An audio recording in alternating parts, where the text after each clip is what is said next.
So it's 6:30, so I'm going to go ahead and get started. But you know, they say they save the best for last. That's right. I don't know if that's really true or not, but I'm going to have the confidence, right, that we talked about earlier this week, that best is for last. I'm going to be completely honest. I hate doing this.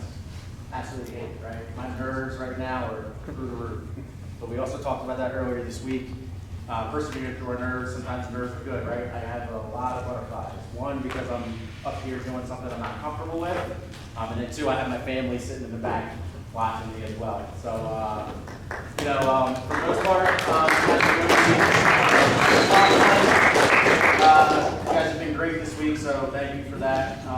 Rest of you campers, my name is Maurice Fleming. I'm from Maryland. I've been a coach. So for the next half hour, 45 minutes, I'm going to try to keep this short and sweet because I know you guys want to get out and have fun, watch fireworks and do everything else. We're going to talk about strength and conditioning. You know, it says to build collegiate wrestlers. How many people in here went to wrestling college? All right. Strength and conditioning is going to be a big part of how well you succeed when you get to that next level, right? And then past college, right? We were in there with Jamie Cox, Sarah Hildebrand, and a few out of the women's national team, right? How great do you think their strength and conditioning is? Like, it's probably top tier, right? Because they have a lot that they got to go through. So we'll talk about it from a college aspect, because that's where you guys want to go. So a little bit of my background. Started wrestling when I was about 4 years old. And because I had two older brothers, they were my babysitters, and they were, you know, in the practice room, so I had to tag along with them. So I've been around the sport for a very, very long time. I was 3-time state champ in Maryland, one private school, 2 public school state titles, one of the only few people in the state to actually accomplish that. I was a 3rd place finish at junior nationals and HSCAs my junior year. One of the highlights of my collegiate high school career. And then my senior year ended up injury default now and couldn't finish the tournament. So unfortunately, I didn't really get to see where I finished there. Went on, wrestled at George Mason, and you know, even though I injury defaulted out of senior nationals, I think it was USA or the MAT ranked me as the 8th ranked senior my senior year at 140. So, you know, they said I was a pretty good wrestler. Some of you guys saw that, you know, the first day when I was showing you my clears and collars, creating space and angles, right? And, you know, that was what I used to succeed and, you know, reach, you know, the top 10 in the country. After I wrestled that first year at George Mason, I took a complete hiatus from the sport. I was burnt out, tired of cutting weight, mentally exhausted, just not in it, right? Wasn't having fun. Decided to jump back into the sport after, you know, getting my mental right, and started coaching. I started coaching a bunch of summer programs, helping out old wrestling teammates with summer programs, and then jumped into coaching some assistant coaches or assistant high school coaches. In 2022, I was asked to be a member of the Maryland national team, and I still hold that title today, so a lot of you guys will see me out at Fargo, you know, sitting in the corner. So as I told you when I was showing you guys, you know, the setups and creating angles, if you don't move your feet or your heels are in the mat and you wrestle one of my kids, I'm going to point it out. I'm going to tell them to shoot on it. So always stay on the balls of your feet. This past April at Women's Nationals, I completed my Silver Coaches certification. And then the reason I'm presenting today is because I'm working on my gold. I am a freestyle Greco official as well with an M2 rating. I also do folk style.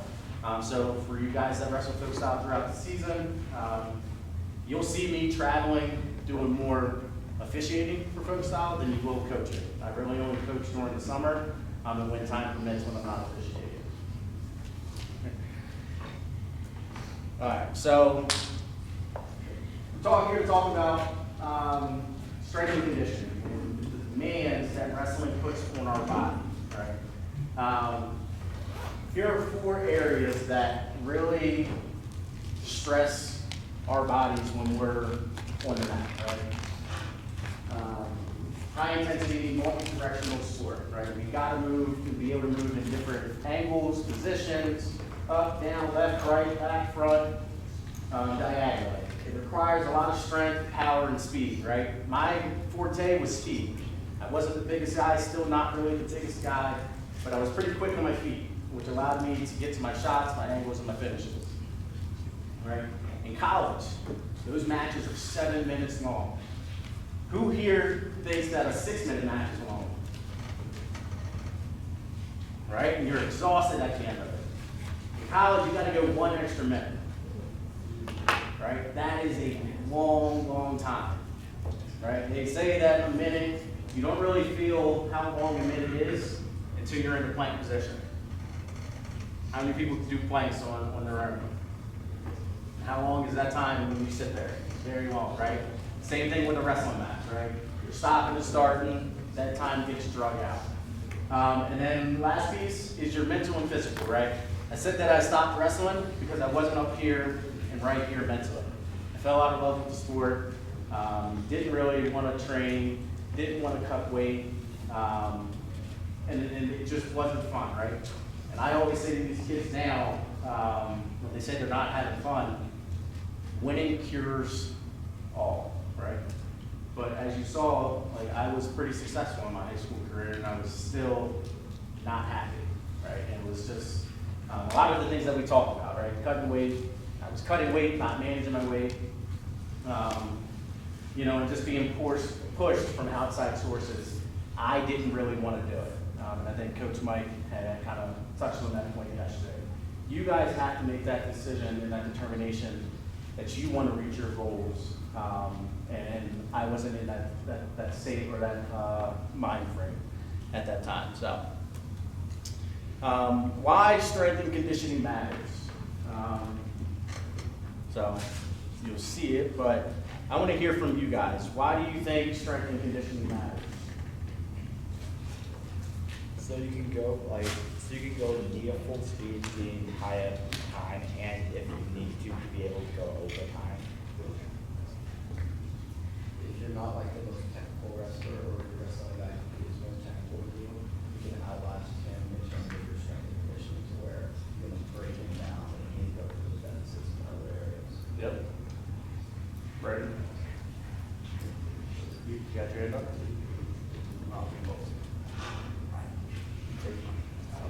Anybody else? Giving you a better mindset onto like finishing the match and trying to push yourself. Right.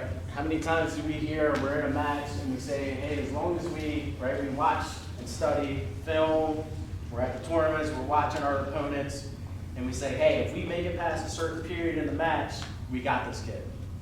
Why? Because his gas tank is going to empty, and you have the gas tank to be able to go all 3 periods or all 4 periods, right?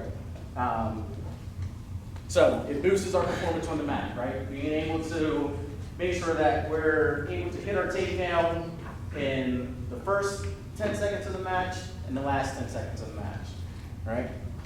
It reduces our injury for risk, or risk for injury.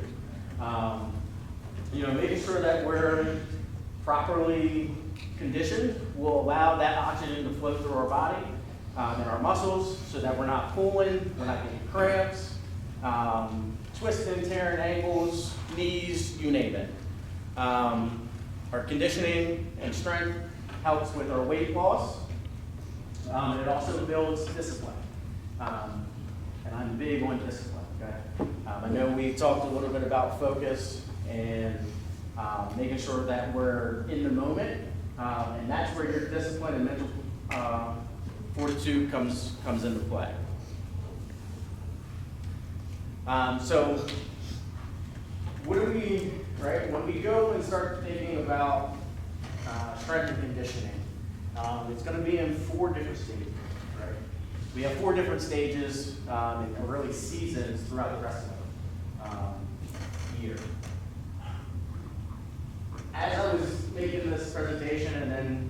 reviewing it and going through it, I was thinking about myself, right? And we don't really have 4 different seasons, especially myself as an official. Right? I've been officiating essentially almost every weekend this entire calendar year, from September of 2024 until September of 2025. I may have 5 weekends off where I'm not either coaching or officiating, right?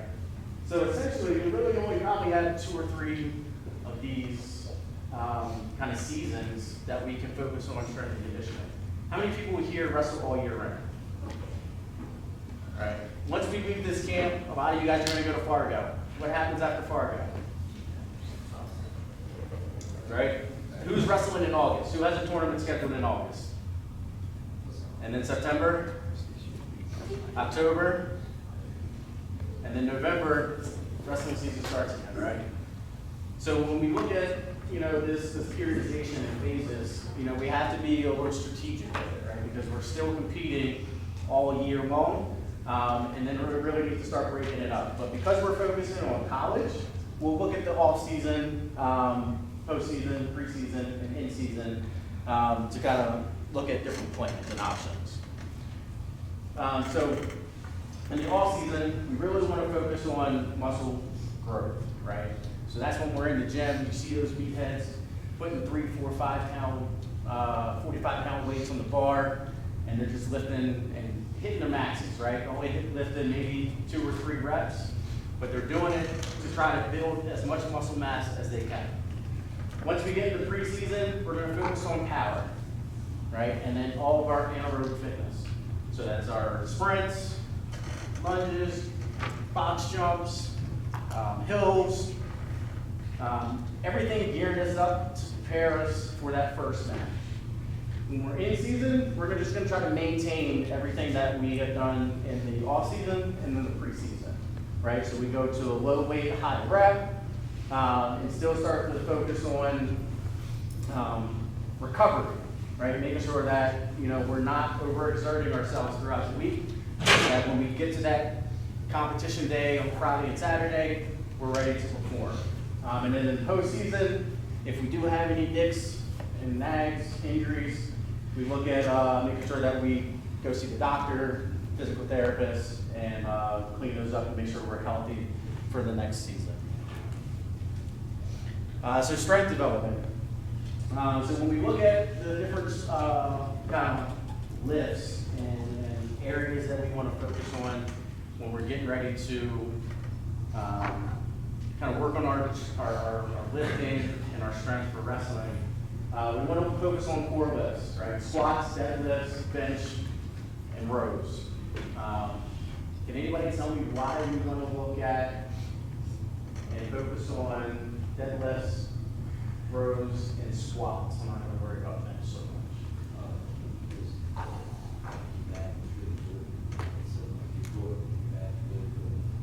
Right? A lot of pushing and pulling, right? It's all in our back strength. Pull-ups, same thing, right? Working on our back. What about squats?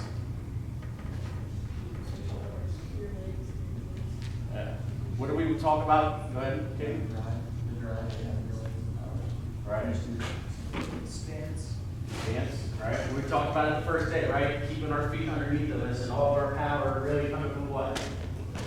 Legs, right? So then Coach Skaten pushed that guy, pushed the kid, right? He went all the way across the mat because he used his legs and was working and focusing on power. Right? We want to focus and emphasize posterior chain and jerk, right? So cleans, jerks, and then include unilateral and anti-rotational movements. So medicine ball throws, working on snatches, cleans, one arm snatches specifically, upright rows, anything that's going to help us with our functional movements and lifts. So give me an example of when you think about power and explosiveness, give me some examples of lifts or why you think that power and explosiveness is important when looking at strength training for wrestling. You've already answered. Let's get someone to know. Fire your shot. Drive. Stand down small. Okay. Going off the arm. Did you see that up there? Anyone else? All right, so yep. So it's essential for takedowns, right? Escape returns. How do we maximize and focus on power and explosiveness? Those clean jerks, medicine ball throws, right? Kind of gave you guys a little bit of a hint on the last slide. You know, different exercises you can do with squats, sprawl jumps, sled pushes, right? They just came out with that.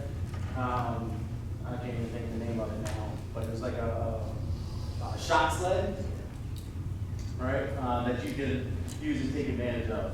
And then plyometrics, right? Jump squats, broad jumps, you name it. Everything to work on our explosiveness from our hips.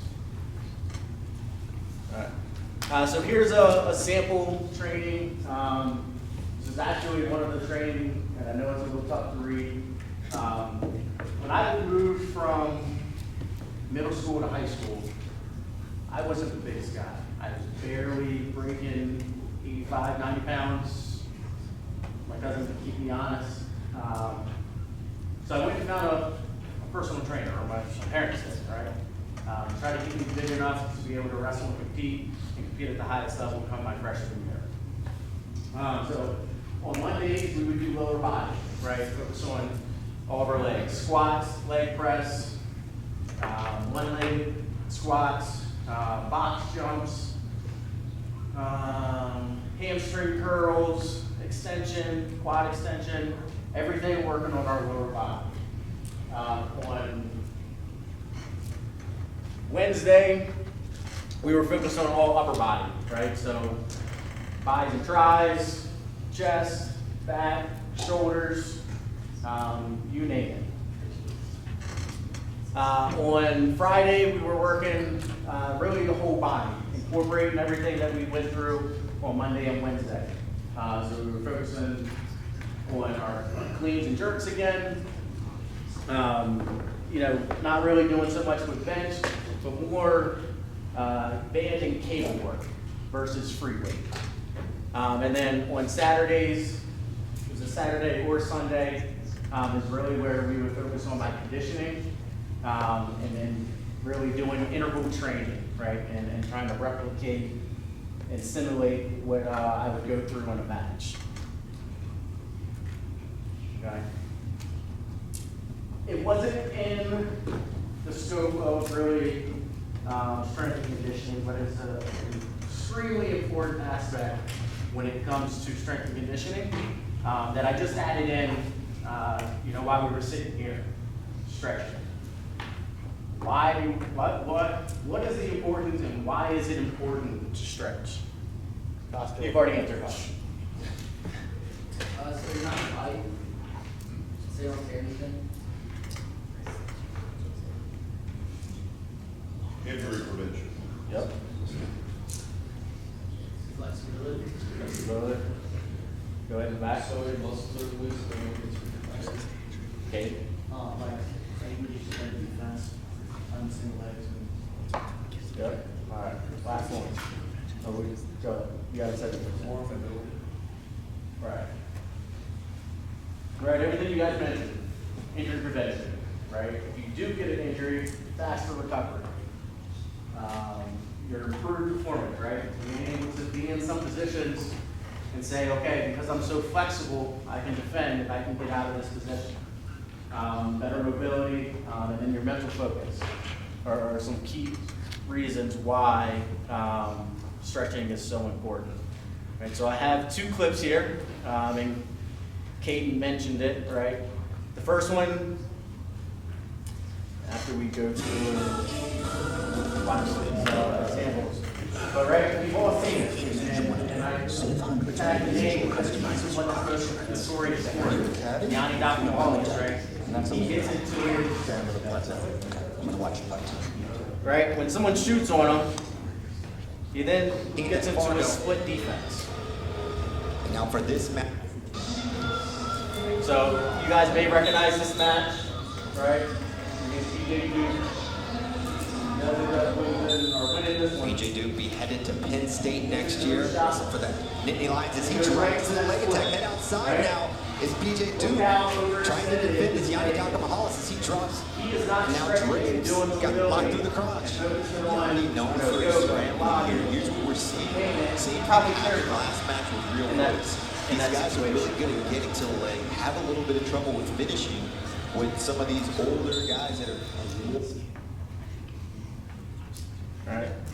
And then the infamous one where he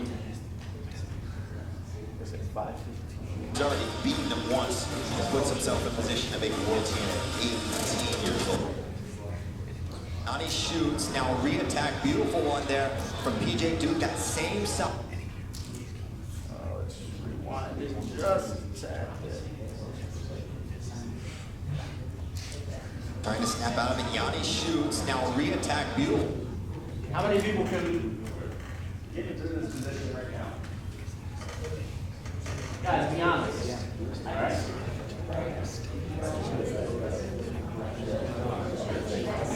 Look how fully stretched out he is. Right? And that's years and years and years, and it probably started even before, your age, right? One of the big things that I'm really starting to see now with a lot of younger athletes is them getting into gymnastics. Why?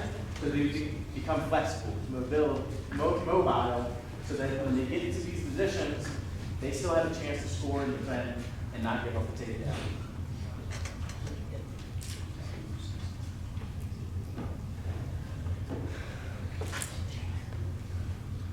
So I have a video of myself. Oh, I can't open it? Oh. Start it up.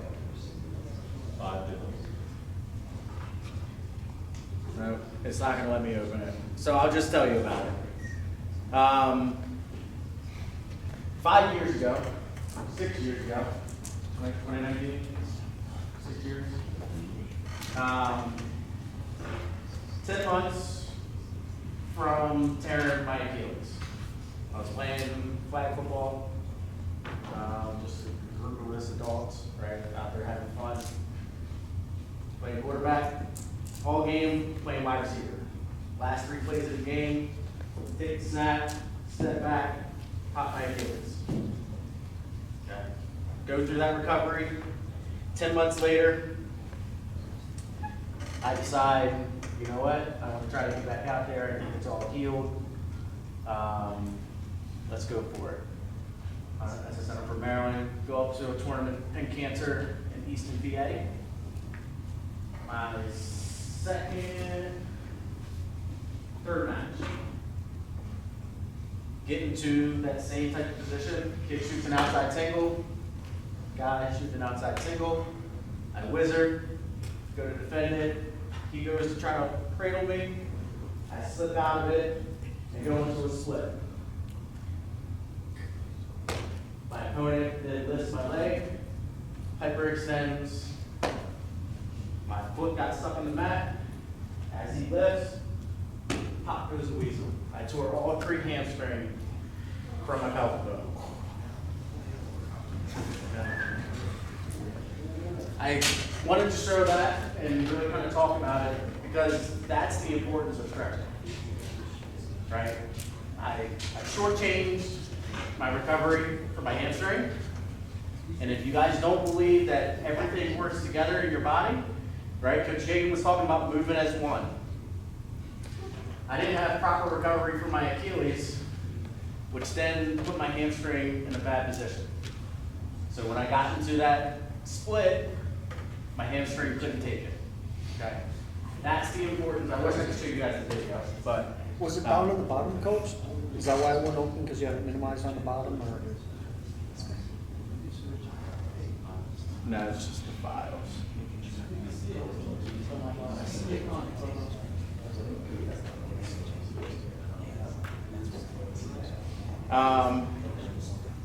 Oh, good. If you guys want to see the video, I have it on my phone. I sent it to. It just won't format here. I'm more than happy to show it to you. But yeah, I mean, that's the importance of stretching, right?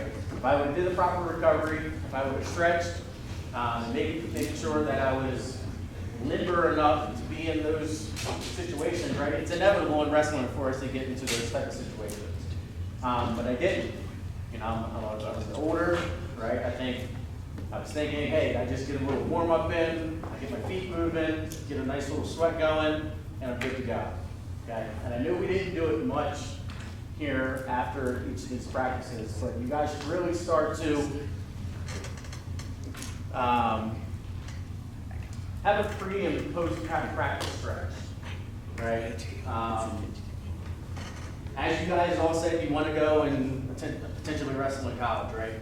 I think one of the best things that my school did was sign me up for a dance class. In that dance class, we were doing a lot of yoga. A lot of yoga. Okay. If you guys go to athletic clubs, right? Sign up for the yoga and Pilates classes. Start to work on your flexibility. Okay? It will be a game changer when you guys move into that next level. It'll be a game changer for you guys next year, or in 2 years for those that are still in high school before you get to. What's the world's greatest stretch? So, when you get out, you're gonna plant your hand, and you're gonna rotate up. Okay. So it opens up your hips and your mobility. Okay. All right. So conditioning. Why do we want to condition?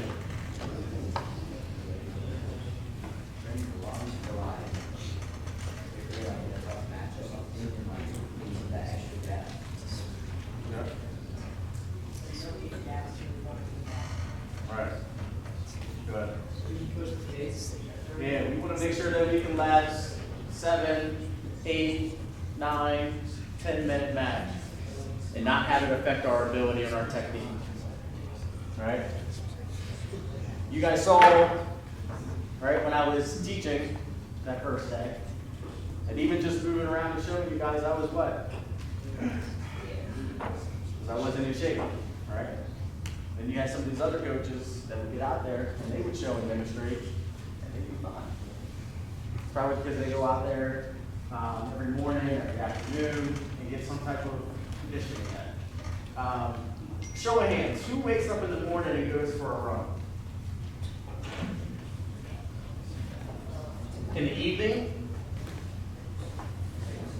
So, we're going to go around. What do you guys do to condition yourselves?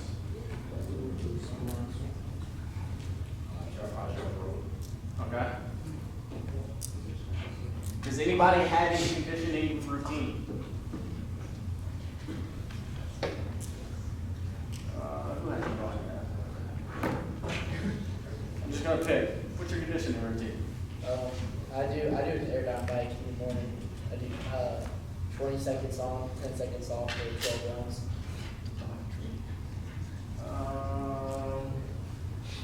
What's your conditioning routine?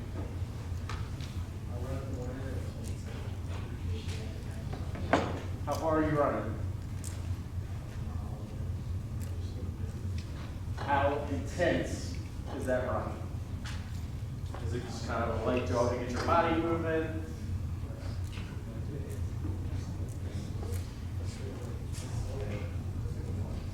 Makes it okay. Does wrestling count as one? It can, right? But how long would you have to wrestle in order to simulate a 6-7 minute match? Right? You want to get outside, you want to do some hill work, you want to do some sprints, you want to do running for distance, right? Because those matches are going to be a very long time. So again, here's a sample training schedule. Monday, we're working on hills, right? We're trying to work on our lower legs and getting that lactic acid out of our body. Tuesday, we'll go and do some wrestling, right? Focus on situational drills. Really just high strength, high intensity drills. Thursday, we'll get on the bike. If you have a real bike, I would encourage you to take the bike out. Don't sit on the stationary bike. And then on Saturday, we'll do some circuit training, maybe some light tempo conditioning.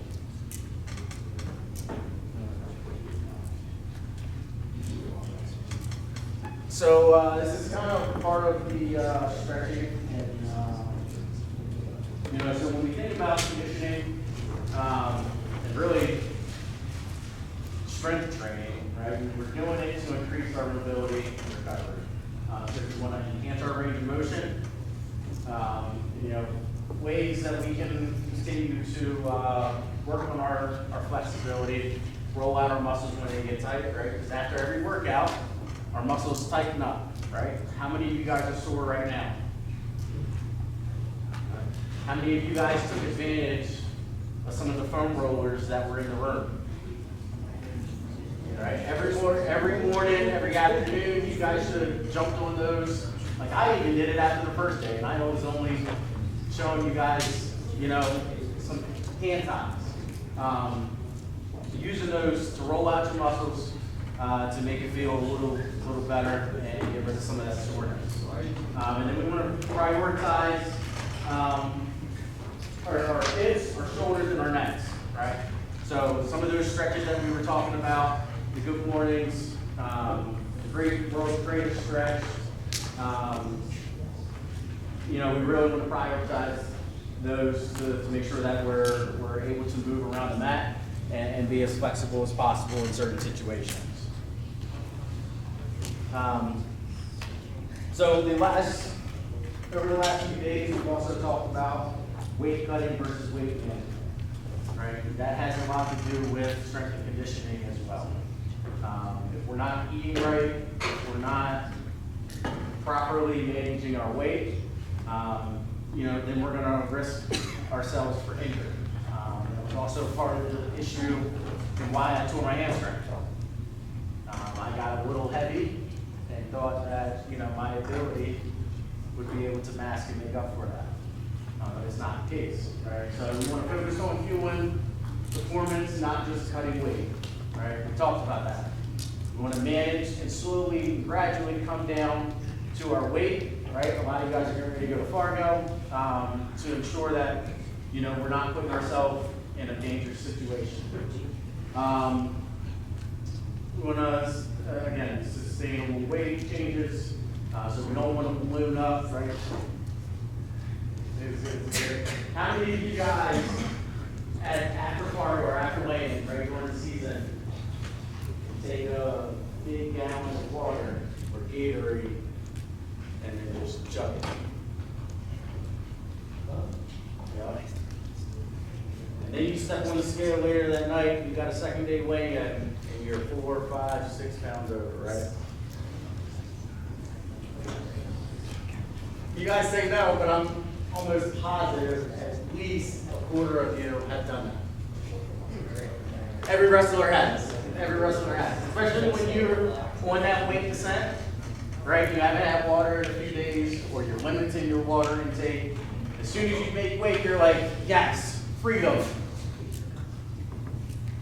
We've all done that, been there, right? But is that really the best option and method? Especially when you got to make weight that second day, right? Because what does weight cutting do? Or weight management, right? When you got to wrestle that next day, but before you get there, you got to cut and get on the treadmill and run 5, 6 pounds off. How are you going to perform that next day? And you're not going to be as in tune as you would want to be, right? So our key priorities are hydration, eat a bunch of lean proteins, right? Whole foods, and fueling is timing, right? We talked about, and I think Coach asked one of the questions, like, what time are you guys having your meals, right?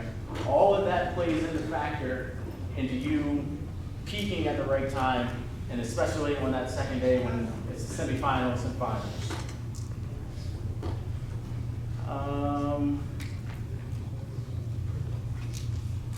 We'll skip this one, and I'll just kind of give you guys a sample of a weight training or sample week, right? So we've been having 2 sessions a day for the past 5 days, 4 days. And when I got the schedule, I was like, all right, let me kind of mirror it to what we're about to go through. But this is also kind of what we went through as a college athlete, right? So for those that make it into a college room, this is what you can potentially expect. Monday we'll start with our strength and work on our lower body. Then in the afternoon we'll go into practice and focus on technique only. Right? So it's no hard vibe, nothing. We're just focusing on technique, cleaning up our mistakes from the previous weekend, the previous week, the matches that we just wrestled. Tuesday we'll focus on conditioning and getting our bodies geared up to compete again that next weekend. And then in the afternoon, we'll do, again, some wrestling practice with situational drills. Wednesday, we'll look at the upper body. And then in the afternoon, right, we'll sit down with Coach Jason. We'll review that tape, right? We fixed all the mistakes, or we're working on some of the mistakes on Monday and Tuesday. Wednesday, we'll actually go through that film and then give our bodies a chance to rest and recover. Thursday, we'll get back at it, do some conditioning, and then with live wrestling in the afternoon. And then Friday, we're working on our total body, right? So all the minor lifts that, we don't really hit, right? So shoulder, I don't even know what to call it. Front raises, right? All those little ancillary muscles that we don't really think about using, but we use at a great deal. Saturday we'll do some more light conditioning. It is typically your day off if you're not competing. And then Sunday is your absolute recovery day. But we still want to do something. Even though you take a recovery day, it's still best to do some type of movement. Throughout the day, you just don't want to be a couch potato.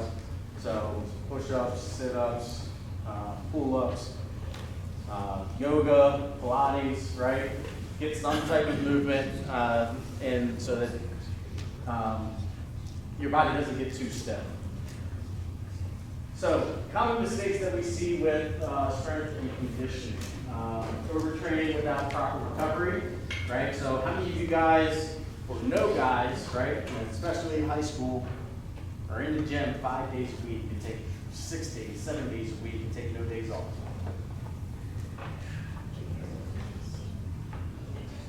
Yeah, that does their body no good, right? Because they're not giving their body a chance to rebuild that muscle. They're always breaking it down,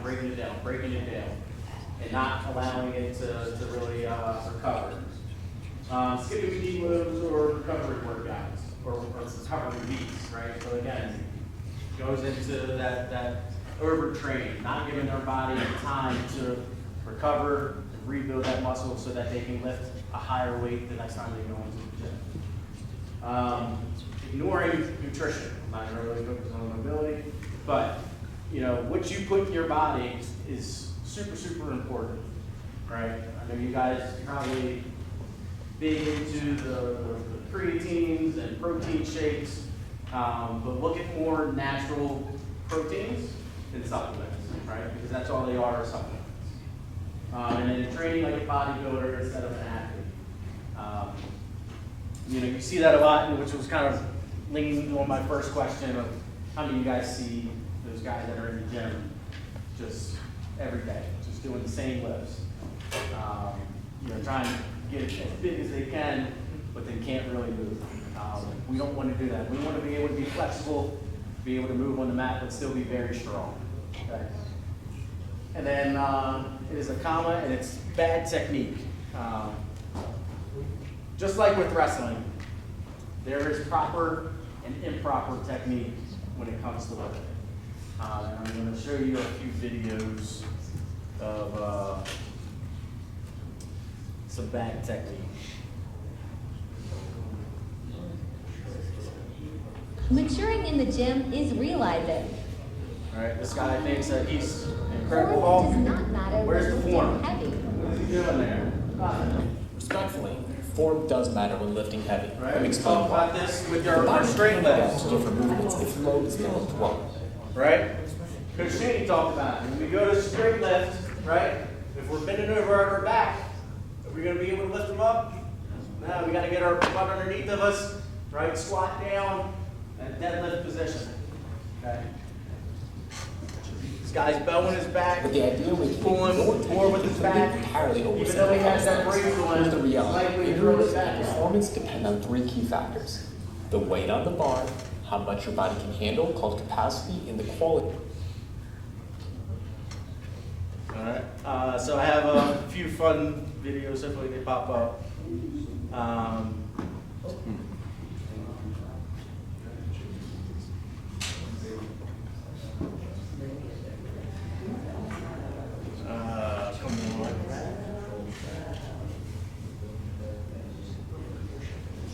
Alright, let's see if I can.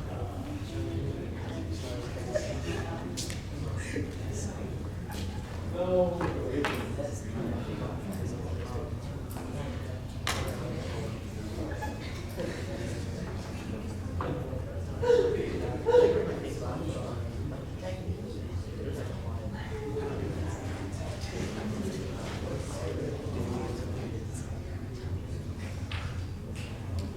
How many of you guys hear your coach yelling in the corner, stay focused on your technique? All the time, right? Okay, Patrick, it's all in the technique. First go like this, spin around, stop, double take 3 times. 1, 2, 3. Then pelvic thrust. Woo! Woo! Stop on your right foot, don't forget it. Now it's time to bring it around town. Bring it around town. Then you do this, then this, and this, and that, and this, and that, and this, and that, and that. Perfect technique allows you to make who you are. Perfect technique on the mat allows you to execute technical hit the hit on every point.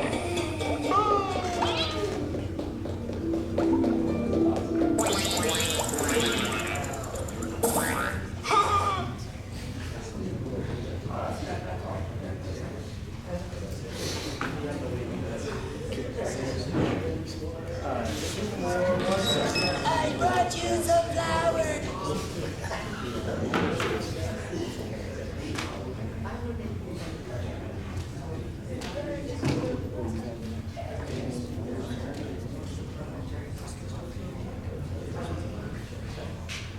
Alright. What happens when we have bad technique? Watch and learn. Right? When we don't have any technique at all, and we just try to get out there and be muscle man, nothing happens. Right?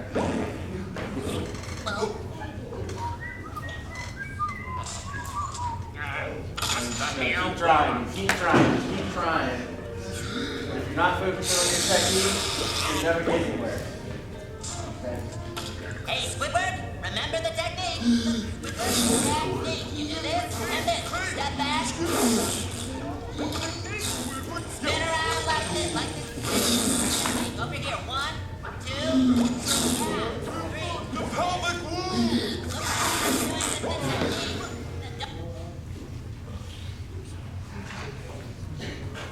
And then when we finally focus on Technique. our technique, Technique.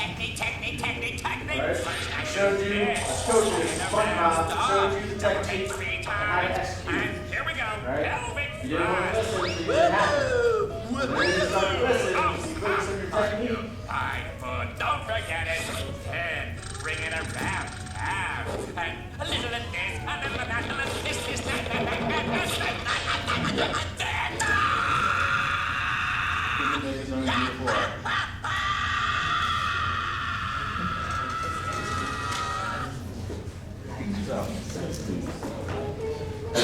say that to say really just focus on your technique, right? Your technique is the most important aspect of wrestling, conditioning, lifting, being a good academic student, right? Making sure you're going to study hall. That's technique. That's discipline.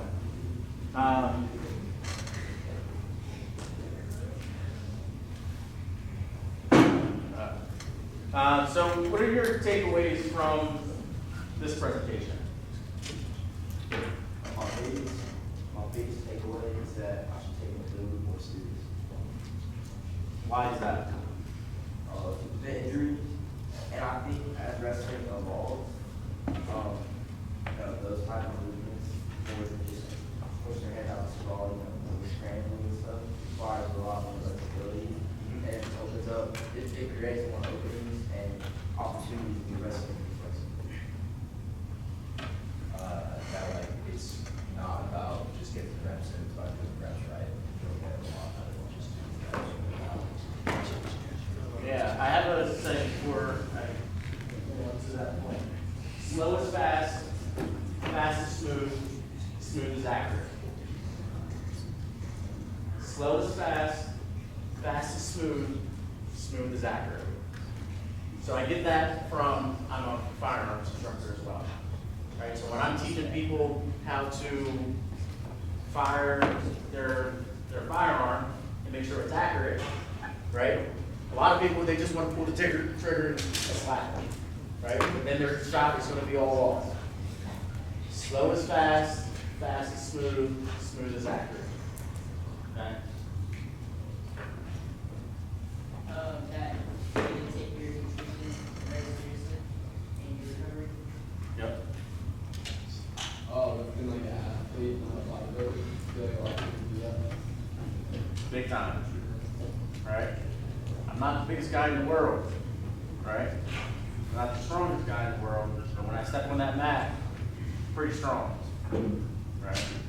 And it's not because I was out there trying to lift 500 pounds over top of my head, right? We've all wrestled a muscle kid, right? How many people in here have someone on their team that is not very technical, but they're very strong?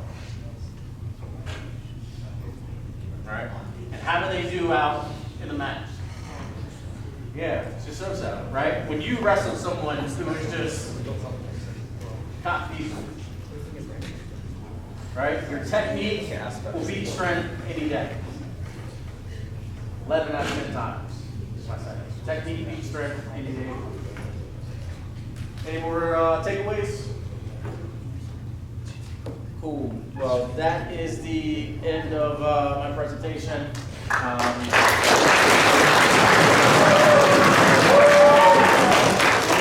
Big shout out to Mike. Thank you for being flexible and allowing me to present this evening. I had some technical difficulties earlier this week, or you would have had this presentation earlier.